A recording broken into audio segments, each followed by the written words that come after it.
بسم اللہ الرحمن الرحیم اعوذ باللہ من الشیطان الرجیم بسم اللہ الرحمن الرحیم وقال علیہ السلام للظالم من الرجال ثلاث علامات یظلم من فوقہ بالمعصیہ ومن دونہ بالغلبہ ویظاہر القوم الظلمہ۔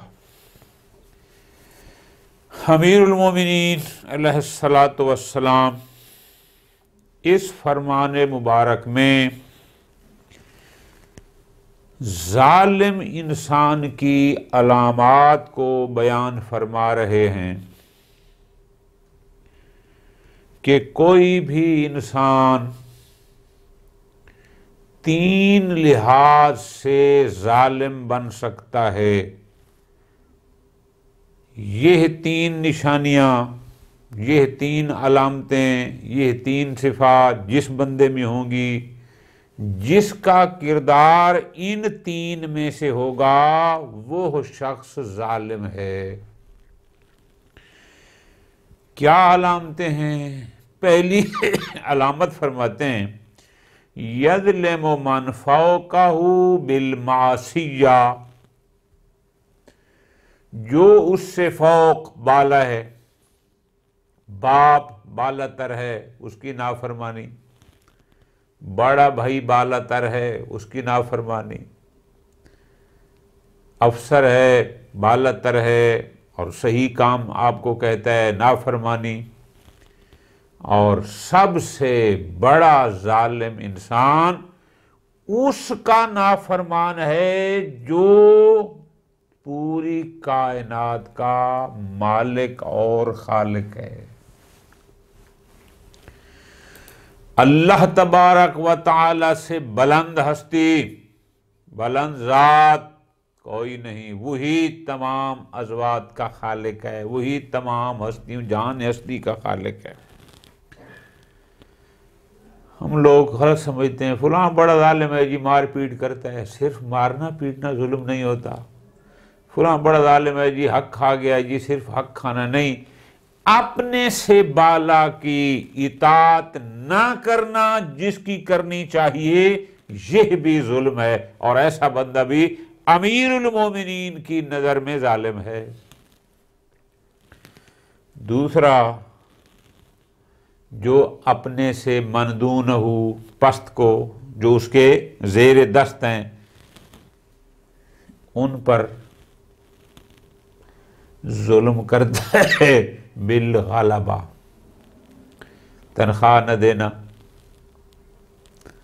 حق کوئی دینا تھا تو وہ کھا جانا، ان کی چیزوں کو قبضے میں لے لینا، ناجائز الی آخر ہی۔ یہ ساری چیزیں ہمارے معاشرے میں موجود ہیں۔ امیر المومنین فرماتے ہیں یہ بندہ بھی ظالم ہے۔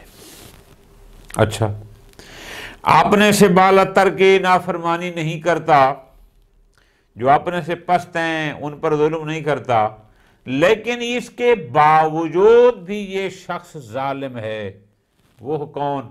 فرماتے ہیں جو ظالموں کی مدد کرتا ہے۔ ظالم کی مدد کرنا فعل کے ساتھ، یعنی ظلم میں پریکٹیکل شریک ہو جانا، یہ بھی ہے۔ ظالم کی مدد کرنا قول زبان کے ساتھ، ظالم کو ظالم نہ کہنا،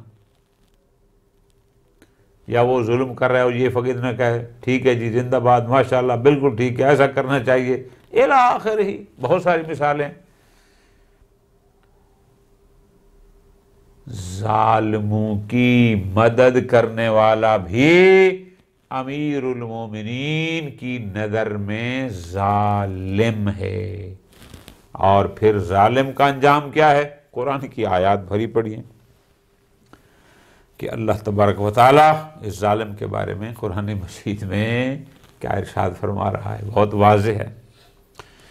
قال علیہ السلام، امیر المومنین فرماتے ہیں لِلظَّالِمِ مِنَ الرِّجَالِ ثَلَاثُ علامات، لوگوں میں سے، رجال رجل کی جمع ہے، رجل ویسے مرد کو کہتے ہیں، یہاں پر مراد ہے لوگوں میں سے جو ظالم ہیں، ثلاث علامات، ان کی 3 علامتیں ہیں۔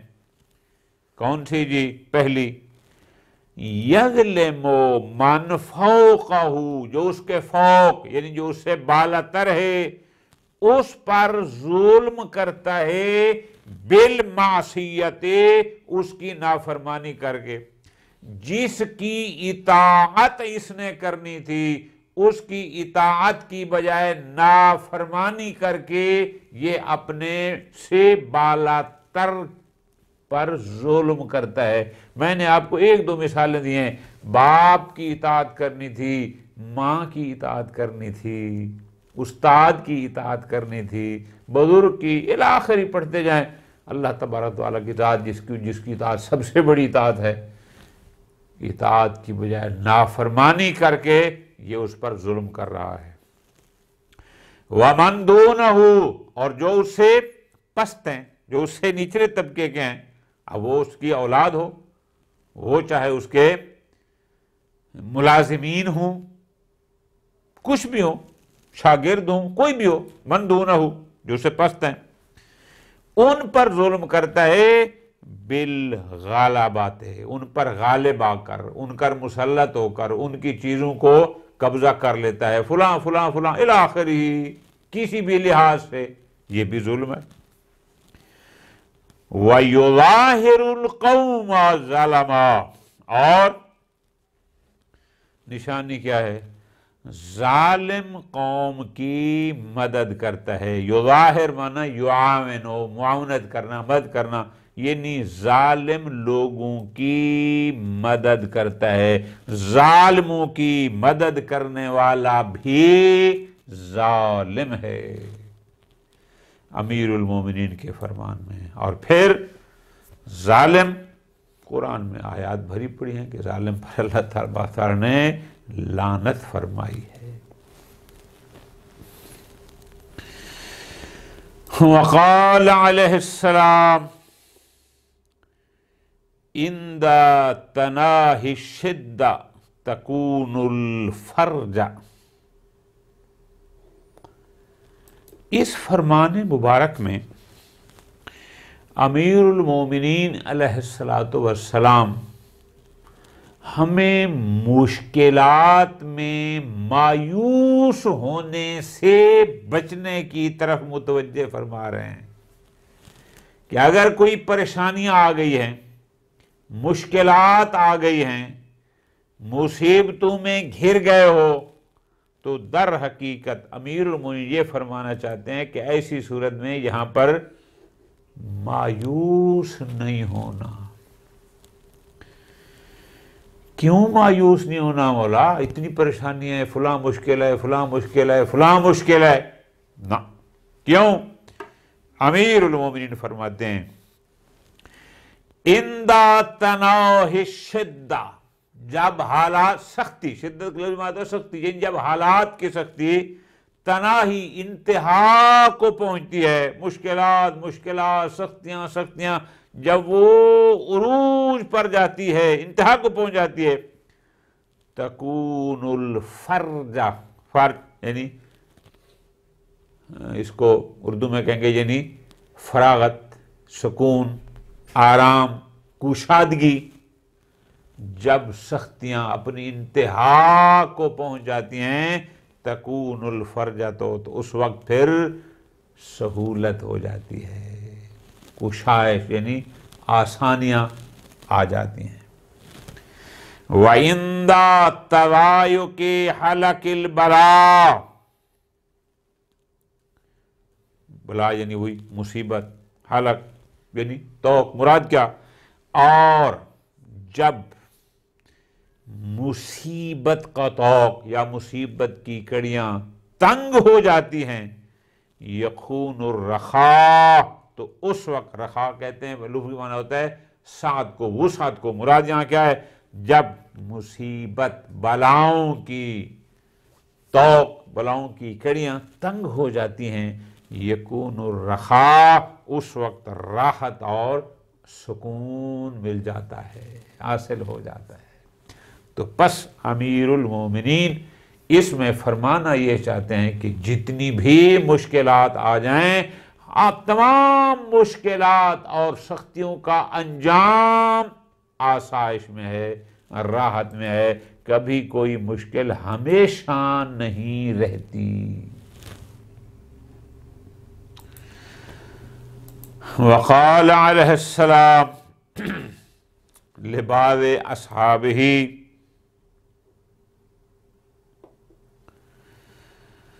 یہ فرمان امیر المومنین نے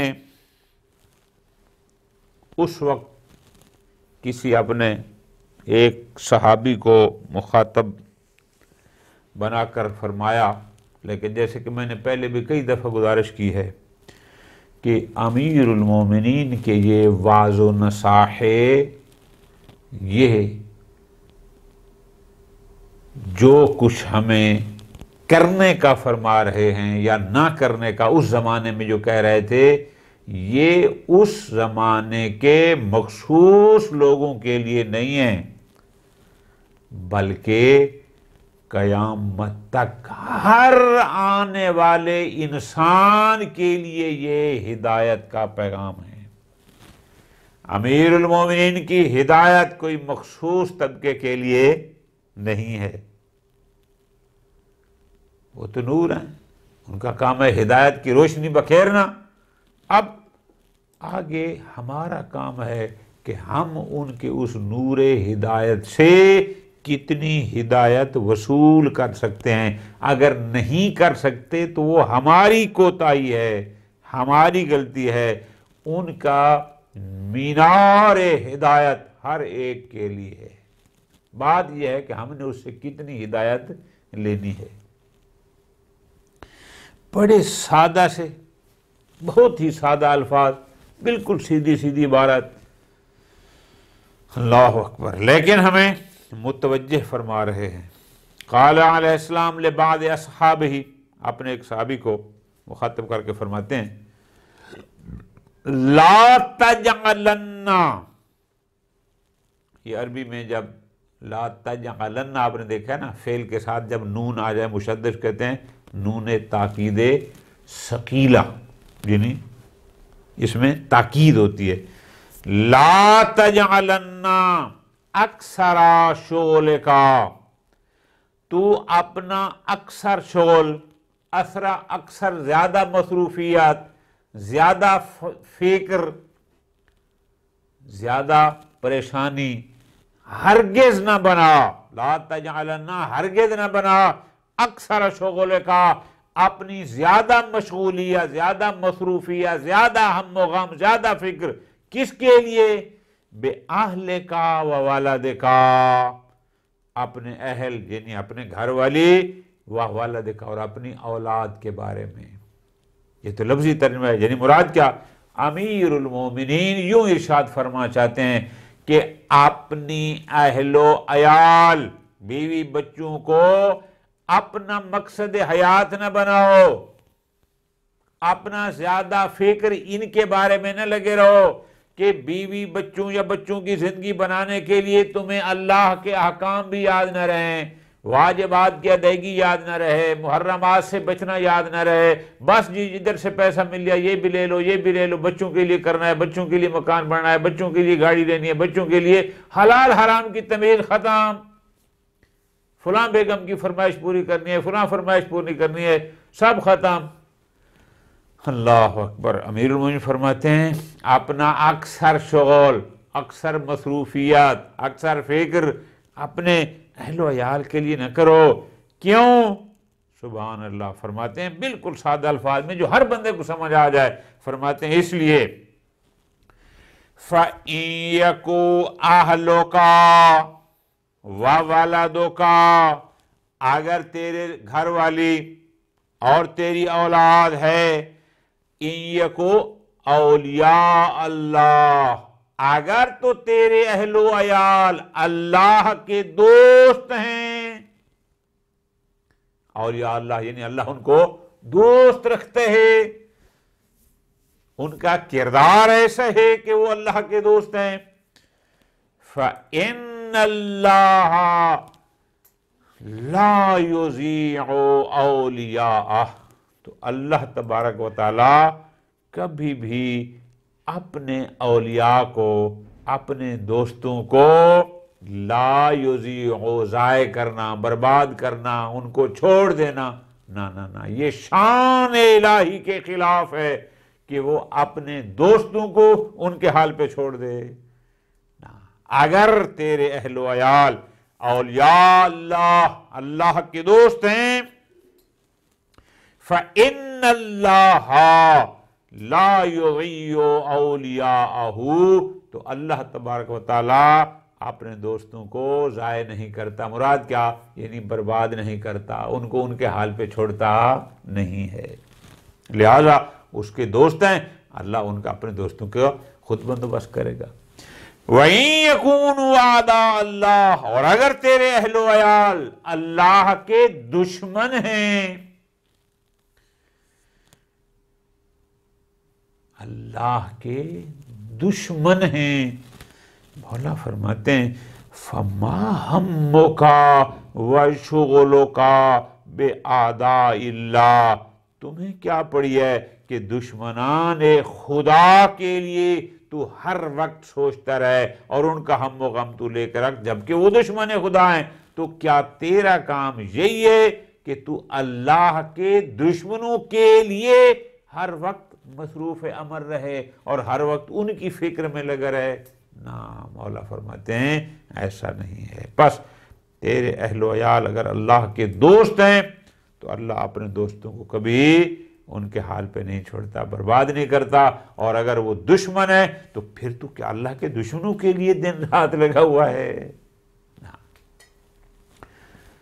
لیکن کوئی سوء استفادہ نہ کرے، کوئی کہے بس ٹھیک ہے جی ہمیں پھر اپنے اہل و عیال کے لیے کچھ کمانا نہیں چاہیے، کوئی کاروبار نہ کریں، ملازمت نہ کریں، نہ، اس کا مراد یہ نہیں ہے۔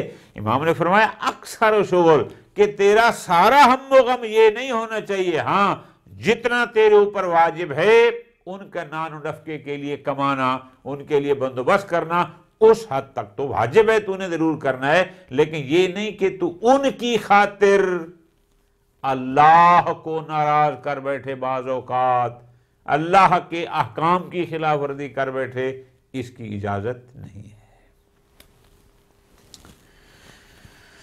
وقال علیہ السلام اکبر العیب ان تغیب ما فیک مثلہ، امیر المومنین معاشرے کی ایک بڑی برائی کی طرف ہمیں متوجہ فرما رہے ہیں۔ ہمارے معاشرے میں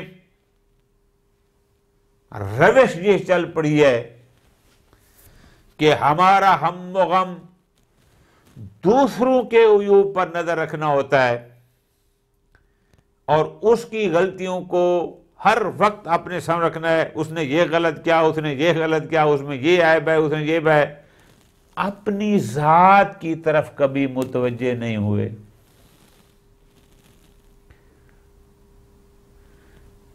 یہ معاشرے میں عام پایا جاتا ہے۔ اس عام غلطی کی طرف جو اکثر ہے کہ ہر بندہ دوسرے کے غلطیوں اور عیوب پر نظر رکھتا ہے، اپنی طرف وہ متوجہ نہیں ہوتا۔ امیر المومنین اس بڑی معاشرتی برائی کی طرف متوجہ کرنے کے لیے یوں فرما رہے ہیں، فرماتے ہیں اکبر العیب، سب سے بڑا عیب وہ کیا ہے؟ ان تغیب ما فیک مثلہ، کہ تو اس عیب کو برا کہے یا تو دوسرے پر وہ عیب لگا کہ فلاں اس میں عیب ہے، جبکہ اسی جیسا تیرے اپنے اندر موجود ہے۔ میں خود زکوٰۃ نہیں دیتا، دوسروں پر بحث کرتا رہتا ہوں ہر وقت، فلاں بندے کی اتنی گندم ہوئی، اس نے زکوٰۃ نہیں دی، میں خود خمس نہیں دیتا، دوسرے کے بارے میں بحث کرتا رہتا ہوں، میں خود صدقہ خیرات نہیں کرتا، دوسرے کے صدقہ و خیرات نہ کرنے پر میں بولتا رہتا ہوں۔ بھائی جو عیب تیرے اندر موجود ہے، تیرے اپنے اندر ہے، اسی عیب پر تو دوسروں کو برا بھلا کہہ رہا ہے، یا دوسرے میں تو کہہ رہا ہے بہت برا، بڑی بات ہے، بہت غلط بات ہے، اس بندے کام کر سکتا تھا، اس نے نہیں کیا، اور اس کے بعد اگر آ جائے یہ بھی کر سکتا تھا، خود بھی نہیں کرتا۔ امیر المومنین فرماتے ہیں سب سے بڑا عیب یہی ہے، اکبر العیب، سب سے بڑا عیب یہ ہے کہ تو اس چیز کو دوسرے بندے کو معیوب قرار دے یا اس عیب کو برا کہے کہ جیسا عیب خود تیرے اپنے اندر پایا جاتا ہے۔ جب تیرے اپنے اندر پایا جاتا ہے تجھے حق نہیں ہے کہ تو دوسرے کو اس کا ذکر کر کے معیوب کہے۔ فرماتے ہیں نا، سب سے پہلے اپنے آپ کو دیکھ کے کہیں وہ تیرے اپنے اندر تو نہیں پایا جاتا، اور اگر پایا جاتا ہے پھر دوسرے کو تو برا کہنے کا حق نہیں رکھتا۔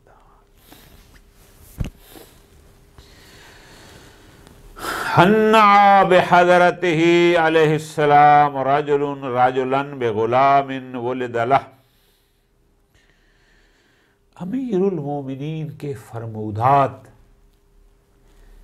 زندگی کے ہر موڑ پر، ہر لمحے پر ہمارے لیے موجود ہیں۔ بدبختی ہے ہماری کہ ہم اس کو پڑھتے نہیں۔ نہ ہم نے قرآن کو پڑھا جیسے پڑھنا چاہیے تھا، نہ ہم نے نہج البلاغہ کو پڑھا جیسے پڑھنا چاہیے تھا۔ قرآن مجید کی بس عربی عبارت کی حد تک رہ گئے، ختم میں پڑھ لیا، جمعے کے دن تلاوت کر لی یا ویسے روٹین میں تلاوت کر لی، کبھی اس کے ترجمے، مفہوم، فرامین الہی کو سمجھنے کی کوشش نہیں کی۔ اور نہج البلاغہ وہ تو خیر ہماری اس معاشرے میں ہے ہی نہیں، سوائے ان لوگوں کے کہ جو اس کی عظمت کو جانتے ہیں اور باقاعدہ اس کو اپنے مطالعے کا حصہ بناتے ہیں سمجھنے کے لیے۔ اب اسی فرمان کو لے لو کہ ایک شخص اپنے دوسرے شخص کو، دوست کو، یعنی ایک بندے کے ہاں بیٹا پیدا ہوا تو ایک بندے نے اس کو مبارکباد دی اور اس کو یہ کہا کہ بیٹا پیدا ہوا، ماشاءاللہ جل نے تمہیں بیٹا ہے، تو اب یہ فارس یعنی شاہ سوار، اس زمانے میں قدیم زمانے میں گھوڑوں کی سواریاں ہوتی تھیں، یہ ماشاءاللہ شاہ سوار مبارک ہو، بہت بڑا گھوڑے والا بنے گا، فلان ہوگا، جیسے آج کل کے دور میں کہتے ہیں جی ایم پی اے بنے گا، ایم این اے بنے گا، ڈاکٹر بنے گا، پتہ نہیں کیا کیا بڑی پوسٹوں کو جن میں نوٹ زیادہ آنے والے ہوں لوگ مبارکیں دیتے ہیں۔ امیر المومنین نے وہاں پر یہ ارشاد فرمایا کہ اے مبارک دینے والے، اس کو یہ نہ کہے کہ یہ گھوڑے سوار یعنی اچھا شاہ سوار مبارک ہو، بلکہ اس کو مبارک دینی ہے تو ان الفاظ سے کہو۔ یعنی اس لمحے پر بھی امیر المومنین نے ہمیں تعلیم دیا کہ کسی کو بیٹے کی مبارکی پر، اولاد کی مبارک دینے جاؤ تو وہاں پر کون سے الفاظ کے ساتھ تم اس کو مبارک دو۔ حنا ہوتا ہے مبارک دینا۔ ایک شخص نے امیر المومنین علیہ السلام کے حضور یعنی ان کے سامنے مبارکباد دی، رجل ایک شخص نے، رجل دوسرے بندے کو، کس کی؟ بے غلام ولد لہ، کہ جس کو اللہ نے بیٹا عطا فرمایا تھا۔ فقال لہ، اور اس کو کہا، یہنئک الفارس، یہنئک الفارس، تمہیں شاہ سوار مبارک، یعنی اس نے اپنی طرف سے بڑا لفظ کہا کہ یہ بڑا ہوگا، بہت بڑا گھوڑے سوار ہوگا، فلاں فلاں معروف جیسے ہوتا ہے، اپنے ذہن کے مطابق اس نے بڑے الفاظ کہے، یہنئک الفارس، کہ تمہیں فارس یعنی شاہ سوار، گھوڑے سوار، شاہ سوار مبارک ہو۔ فقال علیہ السلام، امیر المومنین نے اس کو متوجہ کر کے فرمایا، لا تقل ذالک، بھائی اگر مبارک دینی ہے تو اس کو یہ نہ کہے کہ تمہیں شاہ سوار مبارک، وَلَكِنْ قُلْ، بلکہ تو اس کو یوں کہے. کیا کہے؟ تو اس کو کہے شکرت الواہبا، واہب ہبہ کرنے والا یعنی اللہ تبارک و تعالی، کہ جس نے تمہیں بیٹا عطا کیا، بخشا، شکرتا تو اس کا شکر ادا کر. وَبُورِكَ لَكَ فِي الْمَوْهُوبِ، اور اس موہوب میں، موہوب یعنی یہ بیٹا جو اللہ نے تمہیں عطا کیا ہے، ہبہ کیا ہے، بخشا ہے، اس میں تیرے لیے بورے کا برکت ہو، مبارک ہو. اور پھر دعا دے وَبَلَغَ أَشُدَّهُ، اور وہ اپنے کمال کو پہنچے، اشد یعنی کمال کو بڑا ہو. وَرُزِقْتَ، لفظی معنی آتے ہیں، اور تمہیں رزق دیا جائے. مراد کیا؟ کہ تمہیں نصیب ہو برہ، اس کی نیکی، یعنی جب یہ بڑا ہو، اللہ کا اطاعت گزار ہو، تیرا فرما بردار ہو، اس کی نیکی سے نیکی تیرے نصیب ہو. ان الفاظ کے ساتھ اس کو اس کے بیٹے کی مبارکباد دے. یہ نہ کہے کہ تمہیں شاہ سوار مبارک ہو، گھوڑا سوار ہونا یہ کوئی بڑی بات نہیں ہے. وقال علیہ السلام، سبحان اللہ، یہ فرمان بھی امیر المومنین کا آج کی اس مادی دور میں کئی دفعہ گزارش کی ہے. آپ اپنے معاشرے میں جہاں بھی چار بندے بیٹھتے ہیں، اگر پوچھ جائے فلاں بندے کا کیا حال ہے، تو جواب میں کیا کہتا ہے؟ ماشاءاللہ جی اللہ کا بڑا کرم ہے، ماشاءاللہ بہت بڑا گھر بنایا، اتنی بڑی کوٹھی بنائی، اتنا بڑا بنگلہ بنایا، ایک بنگلہ فلاں شہر میں ہے، ایک فلاں شہر میں ہے، ایک فلاں شہر میں ہے. یعنی ہم و غم کیا ہوتا ہے کہ اتنے بڑے بنگلے جو بنائے ہیں، بس اللہ اس پر راضی ہے. یہ نہیں دیکھنا کہ اس نے حلال سے بنائے ہیں یا حرام سے بنائے ہیں، بھائی بہنوں کا حق دے کر بنائے ہیں یا ان کا حق مار کے بنائے ہیں، نہ، بس ادھر کسی کی توجہ ہی نہیں ہے. امیر المومنین کا یہ فرمان بھی ایسے ہی ہے. فرماتے ہیں بنا رجل من عمالہ، عمال یعنی جو کارندے ہوتے ہیں. امیر المومنین کے کسی کارندے نے، کوئی ہوگا کسی علاقے کا جو ملازم ہوگا، اس نے بنایا بناءً فخما، فخم کہتے ہیں عظیم کو، ایک بڑی بلند بنا، بلڈنگ. بنا رجل من عمالہ، امیر المومنین کے عمال میں سے، کارندوں میں سے ایک نے بناءً فخما، ایک بڑی عظیم بلند بلڈنگ بنائی، عمارت بنائی، گھر بنایا، جو بھی بنایا.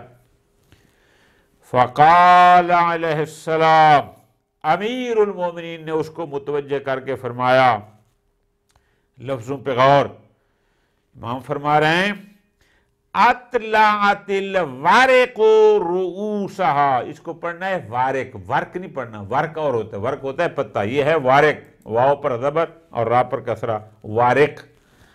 اطلعت الورق رؤوسها، وارق کہتے ہیں چاندی کو، کہ چاندی نے اپنے سر نکال دیے. مراد کیا؟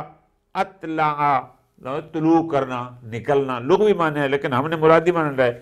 اطلعت الوارق کو، چاندی کے سکوں نے اپنا سر نکالا ہے. کیوں؟ بڑی بلڈنگ فقیر آدمی تو نہیں بنا سکتا نا، ظاہر اتنا بڑا جو اس نے محل بنایا ہوگا یا بنگلہ جو بھی اس نے بنایا ہے، فرماتے ہیں چاندی کے سکے تیرے پاس تھے، اس نے سر نکالا ہے. کیوں؟ ان البنا، یہ تیری بلڈنگ، یہ تیری عمارت، یصف لک الغنا، تیری غنا، تیری ثروت، تیری دولت مندی کو بیان کر رہی ہے، وصف کر رہی ہے، غمازی کر رہی ہے کہ جس کا جتنا بڑا گھر ہوگا، بلڈنگ ہوگی، لوگ یہ سمجھیں گے کہ اس کے پاس اتنا مال و دولت تو ہے کہ اس نے اتنا بڑا گھر بنا لیا ہے. اللہ تبارک و تعالی ہمیں امیر المومنین السلام کے فرامین کو پڑھنے، سمجھنے اور ان پر عمل کرنے کی توفیق عطا فرمائے. صلی اللہ علی محمد و آل محمد.